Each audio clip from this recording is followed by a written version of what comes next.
Good morning, everybody. My name is Fadhel Kaboub. I'm an associate professor of economics at Denison University in Ohio, and I'm the president of the Global Institute for Sustainable Prosperity. And it's my pleasure today for me to join you virtually in this important gathering and to share with you this presentation titled Decolonizing Africa's Economic Structures, in which I'll argue that the prerequisites for justice, democracy, and sustainable prosperity on the African continent and the global South in general require structural economic decolonization. So, with that in mind, I will go ahead and start the presentation with this visual image that many of you have seen and intuitively understand that the history of the continent in particular has been a history of extractivism of natural resources. And when I refer to this history, I'm referring to the colonial period, of course, and unfortunately, that has continued in the post-independence period to this day. And my argument is that if we're serious about sustainable prosperity, if we're serious about development and industrialization in the continent, this cannot continue to be the case on the African continent in terms of the economic model that was imposed on the African continent during colonial times. And when I refer to colonialism, I don't refer to it as a historical reference. I rather refer to it as something that actually persists structurally to this day. And I'll show that in the next few slides. But first, I wanted to highlight this report that we published a couple of years ago called Just Transition, a Climate, Energy, and Development Vision for Africa, which is available in English and French on justtransitionafrica.org.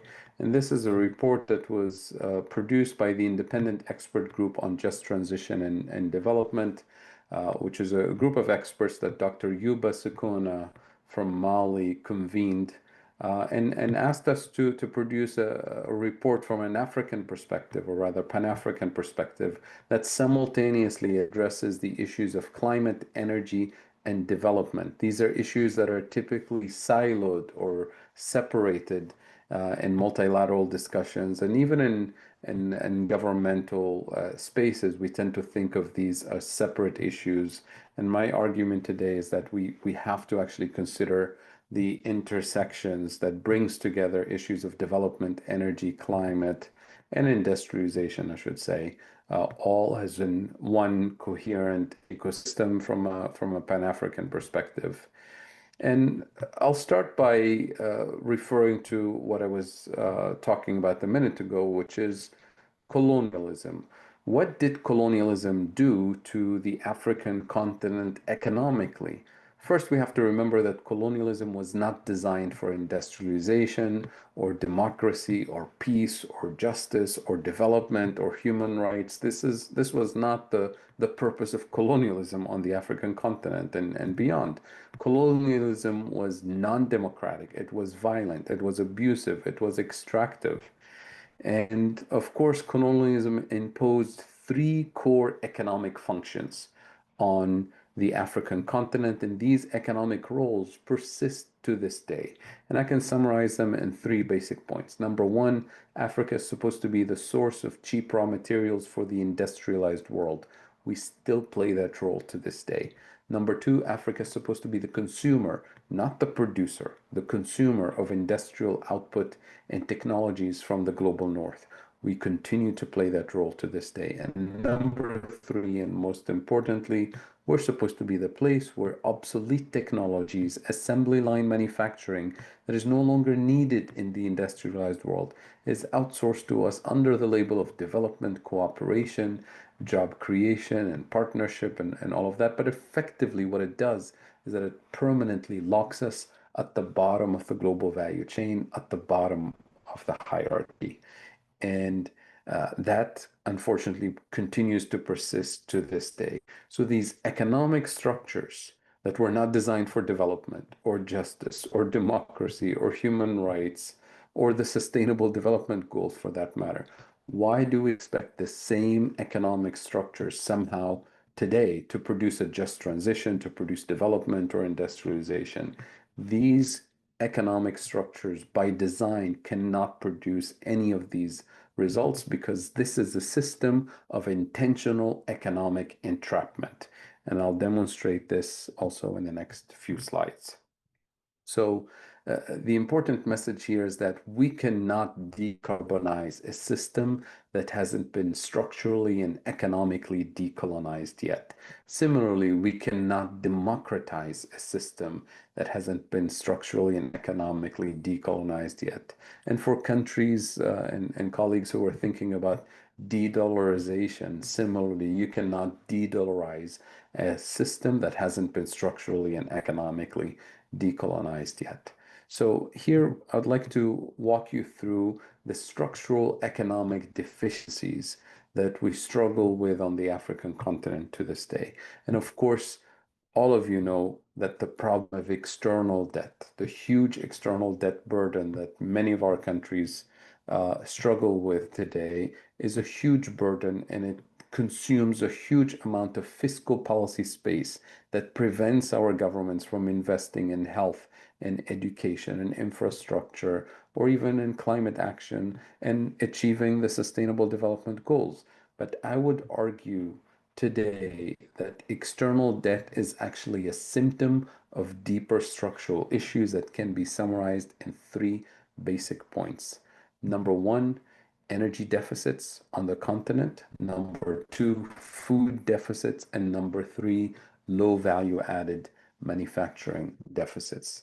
Let me explain. When I say energy deficits, I include our biggest oil exporters on the continent.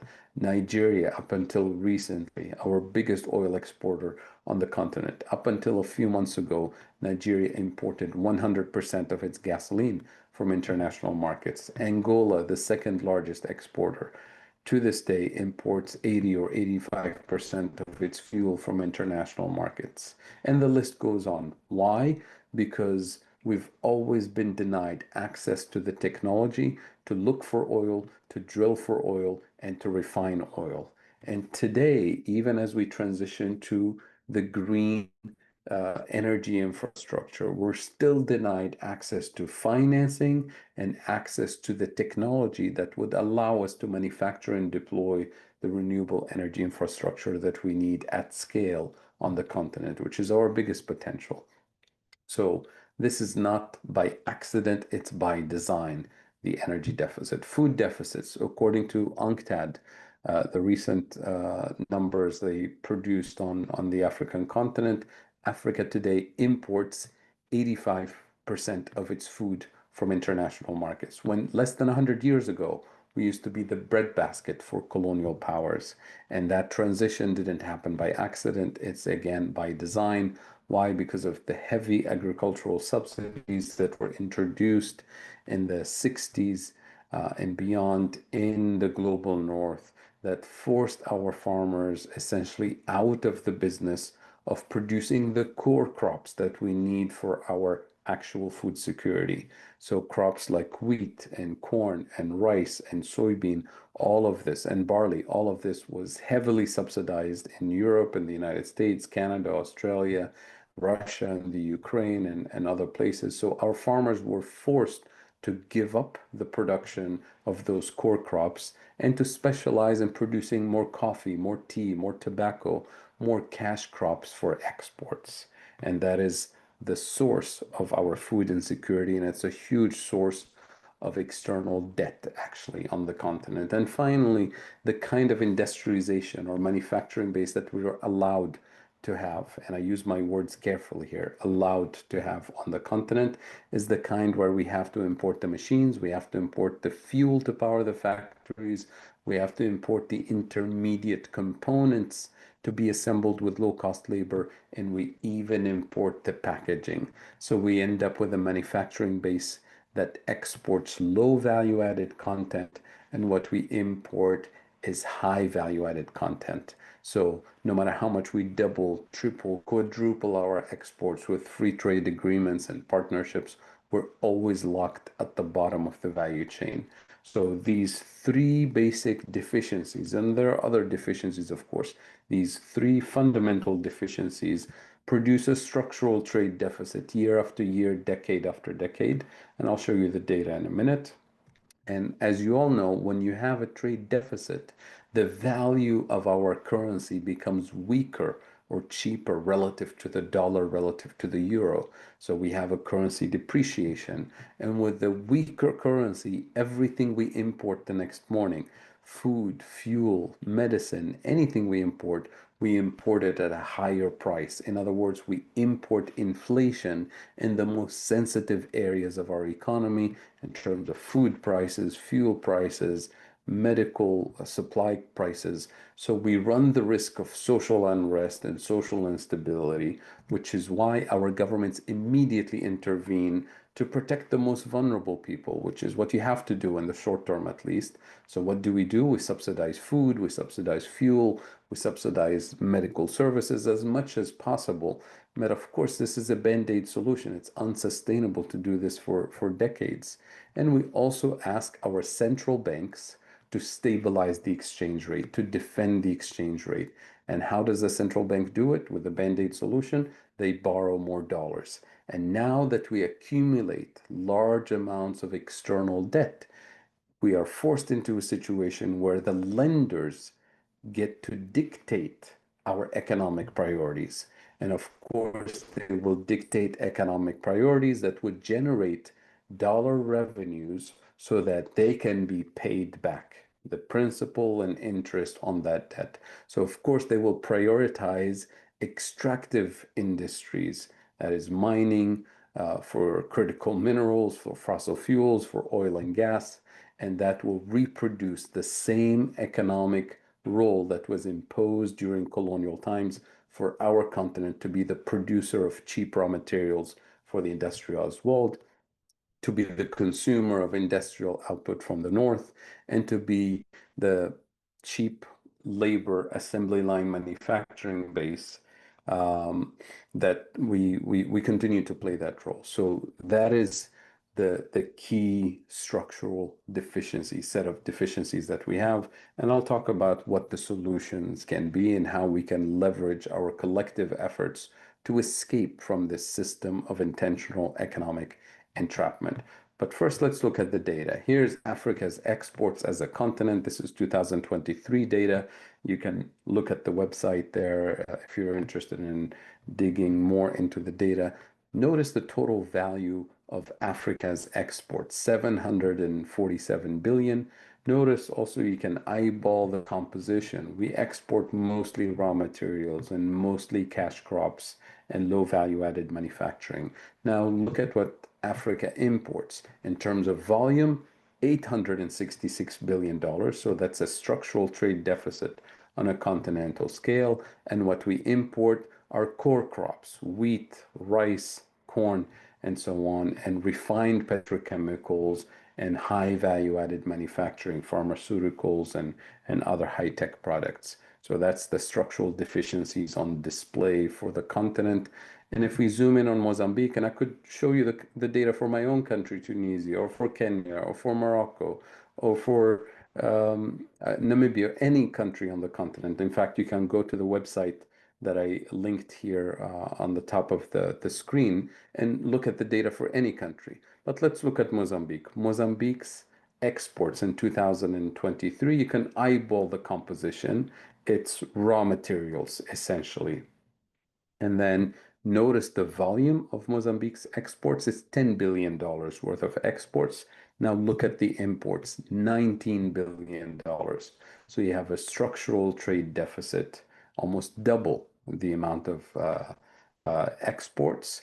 And the imports are core crops like rice, in this case, and wheat, and petroleum refined products and other high-tech and pharmaceutical products. So the structural deficiencies, again, on display. And when you have a trade deficit of that kind, it puts pressure on the value of the currency, on the values of the metical. So the graph that you see here is the value of the metical getting weaker and weaker and weaker over the years relative to the US dollar. And with the cheaper metical, with the weaker currency, everything you import it at a higher price. So no wonder you see strong levels of inflation for food, for the cost of living of everything you import. And it's not unique to Mozambique, of course. Most African countries struggle with the same structural deficiencies. And because of this constant pressure on the exchange rate, what happens is that the government continues to borrow dollars and euros from foreign lenders in order to defend or stabilize the exchange rate, but it's a band-aid solution. So the result is this mountain of external debt, and it does look like a mountain, the shape of the curve. Again, not unique to Mozambique. I can show you country after country after country. It's the same structural deficiencies, structural problems, and these are the result of this colonial and post-colonial system of economic entrapment. When you zoom out of the picture for Mozambique and the African continent, if we divide the world into global north and global south, and if we net out all global financial transactions, that is, if we take into account foreign direct investment, exports, imports, remittances from workers, debt payments, even debt relief, foreign aid included, even illicit financial flows are captured in this picture. What we end up with, if we focus on the green line, is the net amount is $2 trillion. That is the last data point we have here. $2 trillion moving from the global south to the global north. That is money moving in the wrong direction. Why? Because this global economic architecture that was designed during colonial times, which was designed for extractivism. It was not designed for development. It was not designed for the sustainable development goals. It was not designed to deliver a just transition. It was designed to extract, and it's doing exactly what it was designed to do, which is to extract. The last data point we have is $2 trillion moving from the global south to the global north.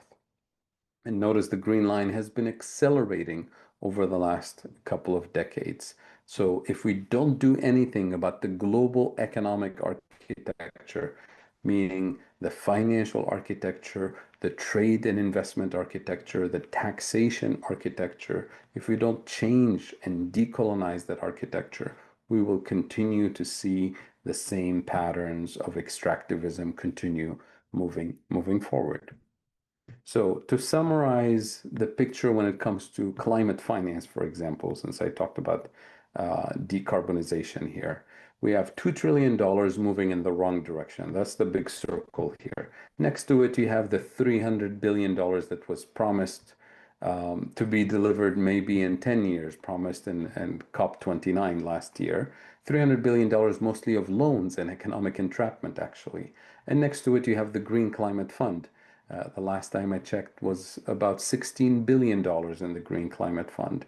And that tiny little dot you have on the left side of your screen is the Loss and Damage Fund, which is less than $1 billion the last time I checked. So at this pace, we are not going to deliver any meaningful results in terms of climate action or development or structural transformation. And when you compare this to the annual profits of the big fossil fuel extractors on the continent, you will not find a single climate fund today that actually matches the annual profits of the fossil fuel companies extracting resources from the continent. So this is how unserious the world is about climate action, about development, about transformation on the African continent.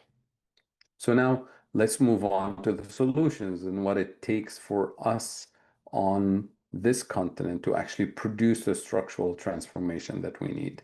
First, we need to be thinking in terms of Pan-African cooperation, global South cooperation, rather than national policies. And I'll explain why it's important to think from a South-South cooperation perspective rather than a national perspective, especially when it comes to industrialization. And we have to prioritize strategic investments in three core areas.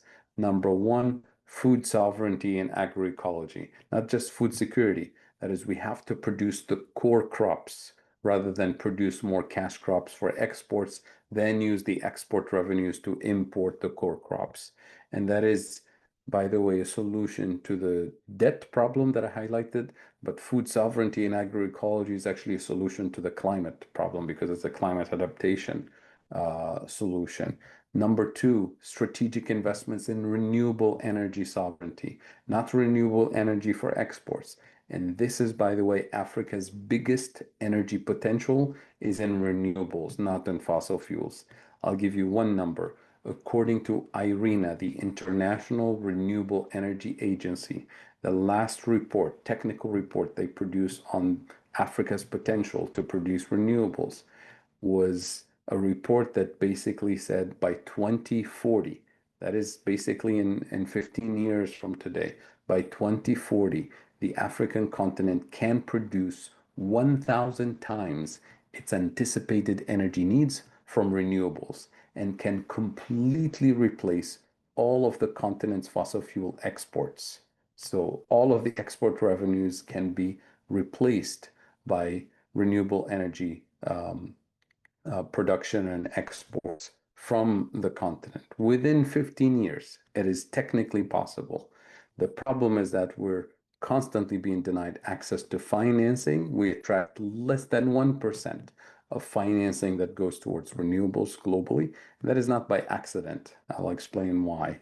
And we're also denied access to the manufacturing technology to use our own strategic minerals to produce the solar, the wind, the geothermal infrastructure that we need. And I'll come back to this point and I'll address how we can actually change that situation. And third strategic investment is green industrialization, high value added industrial policies, not just high tech assembly line manufacturing. And here, the biggest priorities that we need on the continent are renewables infrastructure to be manufactured and deployed on the continent to deliver electricity to the 600 million people today who have no access to electricity to begin with, and to build the fundamental building block for real development and industrialization. No development can happen without energy. No industrialization can happen without energy. Number two, clean cooking infrastructure, which is a massive industrialization opportunity because we have close to 1 billion people, mostly women and children, who are inhaling toxic fumes on a daily basis because of lack of clean cooking infrastructure. So this is a cross-cutting issue because it's a gender issue, a development issue, a deforestation issue, a climate issue, and it's an industrialization potential for the continent. And number three, green transportation to build, to manufacture and deploy the building blocks of logistics and development on the continent, and to do it at scale. Now, let me come back to why Pan-Africanism. Why? Because industrialization in particular cannot happen country by country. Why? Because in order to industrialize, we need economies of scale. And most of our countries are too small to industrialize. The internal market is too small. The advantage that we have as a continent or as regional economic blocks is that as a continent, we're the size of China, we're the size of India, except potentially richer in resources and potential. So as a continent, we have the economies of scale, or even as regional economic blocks, take the SADC region, for example, you have the economies of scale to industrialize. You also have the complementarity of resources and capabilities. And that is a huge advantage that you don't have at the national level, but you have at the regional continental level. On the African continent, we have the youngest labor force on the planet, which is a huge advantage when you're trying to industrialize. This is a huge resource that the rest of the world doesn't actually have. Europe is an aging continent. The rest of the world are aging populations. This is not the case for the African continent. What is lacking, and I'll come back to what is lacking, is number one, the political will and the political recognition that nobody can industrialize alone, that we need to coordinate industrial policies beyond national borders. And number two, we're lacking access to the manufacturing technology. And I'll come back in the next couple of slides and explain how we can actually force the transfer of technology from the global north in order to unleash this potential. Similarly, Pan-Africanism when it comes to food sovereignty and renewable energy sovereignty. Not every country can produce everything in terms of agricultural products. Not every country can have all the renewable energy potential in every region. So working as regional blocks to, again, leverage the complementarity of resources and capabilities allows us to achieve those goals in a much more effective way. And of course, as I mentioned earlier, the structural transformation of the global financial architecture, as well as the international trade and investment architecture, that's the WTO, the financial architecture, that's the World Bank and the IMF, and the international taxation architecture, which, by the way, we are succeeding in this space because 2 years ago, in November 2023, thanks to the work of the Africa Group and the rest of the Global South, we finally managed to take the rules of international taxation away from the OECD countries. And now we're moving it into the UN system with one country, one vote. We're actually in the process right now of negotiating how we're going to set the rules of international taxation. And that is actually a process of decolonizing international taxation. We need to decolonize the international financial architecture and trade and investment architecture. So just very quickly to show you again that our continent has the largest potential for renewable energy production on the planet. Our continent also is home to all the basic green minerals, strategic minerals that we need to manufacture and deploy the clean cooking, the clean transportation, the clean energy infrastructure. So we have the resources, the natural resources, the labor resources. We're lacking access to the manufacturing technology. And this is where this idea of what I call the geopolitical bargain of the century comes in. So here we're saying that Africa has a plan for itself. So we're not talking about the G7 plan for Africa or the Matai plan for Africa or the US plan for Africa. This is Africa's plan for Africa. And this is what I call the $0 Pan-African industrial policy. And it centers on the importance of transfer of technology and joint ventures. The question is, how do we force the transfer of technology from countries that refuse to share technology with the African continent? So imagine for a moment that we do have the political will in, let's say, 20 countries on the African continent. It could be the African continent and some countries from the rest of the global south. But imagine for a moment that we manage to do our homework and we get political leadership at the highest level to agree that we're going to work on joint industrial policies to leverage the economies of scale that we have collectively and to leverage the complementarity of resources and capabilities and the youngest labor force that we have for long-term cooperation on joint industrial policies to manufacture and deploy the clean cooking, the clean transportation, the clean energy infrastructure, and jumpstart an industrial revolution in the global south. Imagine we have the political will. Imagine also that we pre-negotiate the distribution of the value chain. We pre-negotiate the ownership structure. We pre-negotiate the terms of extraction to protect biodiversity, to protect frontline communities, to protect labor rights, human rights. Imagine we manage to do all the homework in order to design, co-design a new way of a new pathway for development and industrialization that doesn't reproduce the inequities, injustice, and hierarchies of the existing system. Imagine we've done our homework. We're still lacking access to the manufacturing technology. Here's where the countries that do have the technology come into this equation. Imagine for a second, we've done all of that homework, and then here's the bargain of the century. Imagine we go to a country like China, which has the technology that we want, manufacturing technology. and say, look, we offer you the bargain of the century.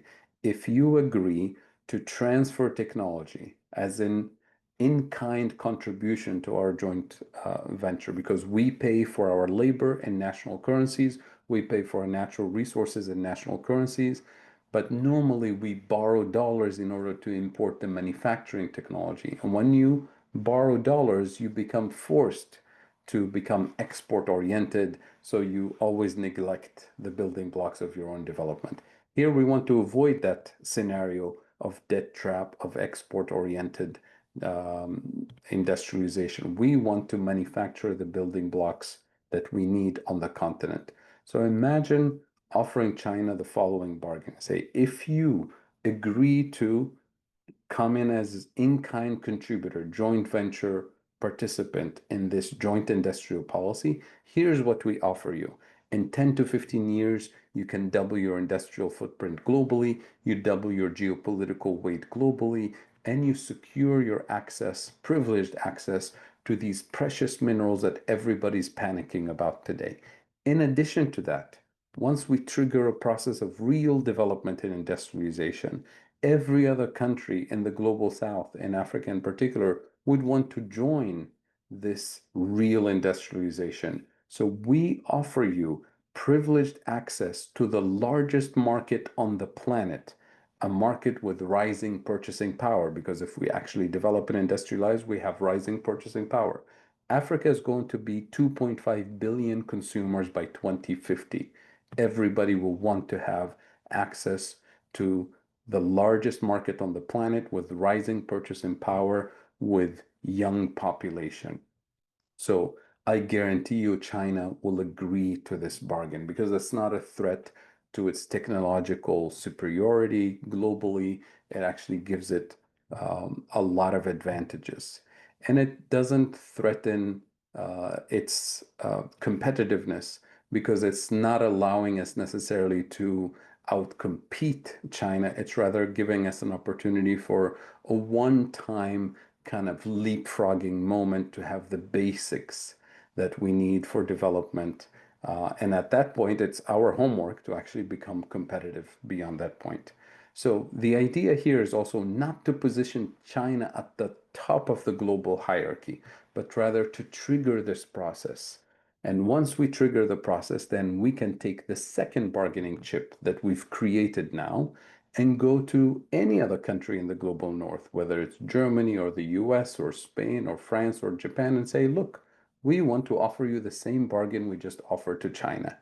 If you agree to come in and transfer technology as a joint venture partner to manufacture and deploy high-speed rail technology for the continent on our terms, to manufacture and deploy pharmaceutical technology on our terms, to manufacture and deploy wind turbine technology, solar panel technology, whatever building blocks of development we need on the continent, we start using that bargaining chip that we have. Because at that point, when you go to a country and say, we want your high-speed rail technology, at that point, France can't say no. Because if they say no, we go to Spain. If Spain says no, we go to Japan. They all have high-speed rail technology. And if Japan says no, we can always go back to China because China has the high-speed rail technology.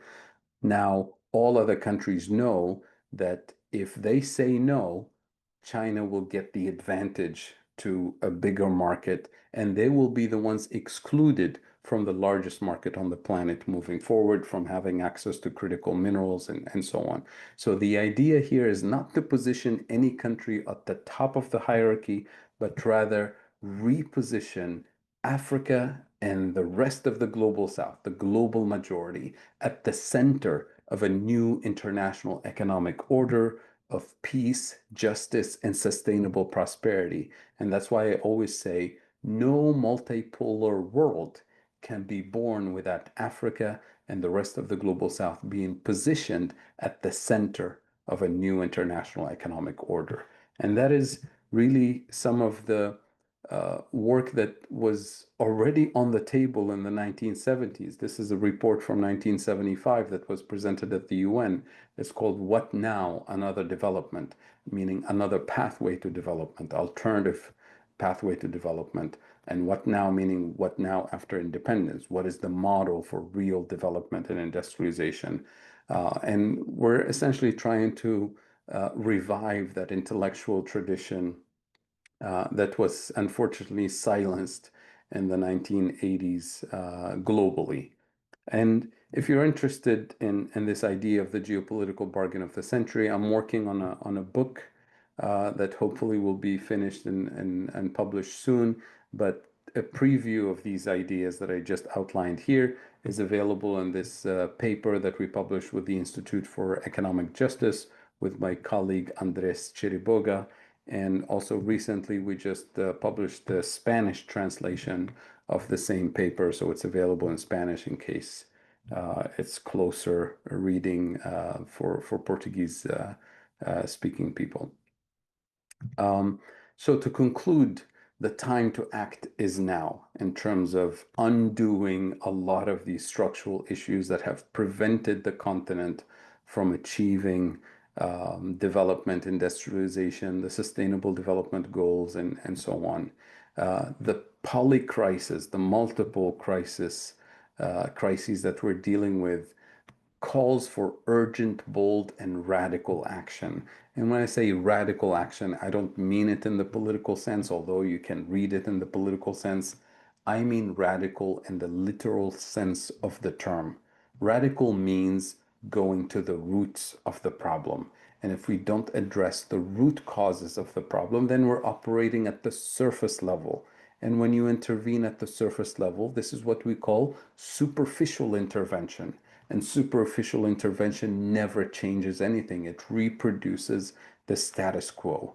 So we have to be very careful in terms of policy action, in terms of our thinking, to avoid superficial interventions and superficial solutions.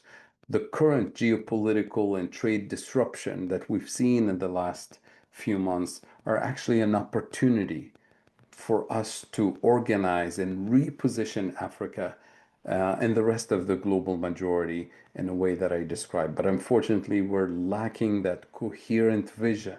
And I'm hoping that what I presented today presents at least the outline of a coherent vision that will allow us to pivot and position the continent in a more favorable position. Again, national industrial policies will fail unless they are linked with regional and continental value chain. Again, this is the basic economics of industrialization. It cannot happen country by country. Why? Because if a country tries to industrialize alone, it ends up manufacturing a small component in somebody else's industrial policy. And that is where we've been trapped for a long time. And when I say Pan-Africanism, global South unity, global North solidarity, these are the economic and geopolitical prerequisites for development, industrialization, and a just and equitable transition in a new multipolar world of peace, justice, and sustainable prosperity. And I insist, from an African perspective, it's Pan-Africanism or nothing, or as the saying goes, Pan-Africanism or death. And I don't mean Pan-Africanism in the sense of let's get together and take pictures at the red carpet in Addis when we meet. Pan-Africanism is a survival strategy. It's a development strategy. It's inevitable if we're serious about these types of solutions. And I truly believe that this better system is actually within reach. It's like the real Wakanda in that American movie. And it is possible, desirable, and affordable. And with that, I'd like to thank you very much for your attention. And I hope this was useful. Muito obrigado. Thank you.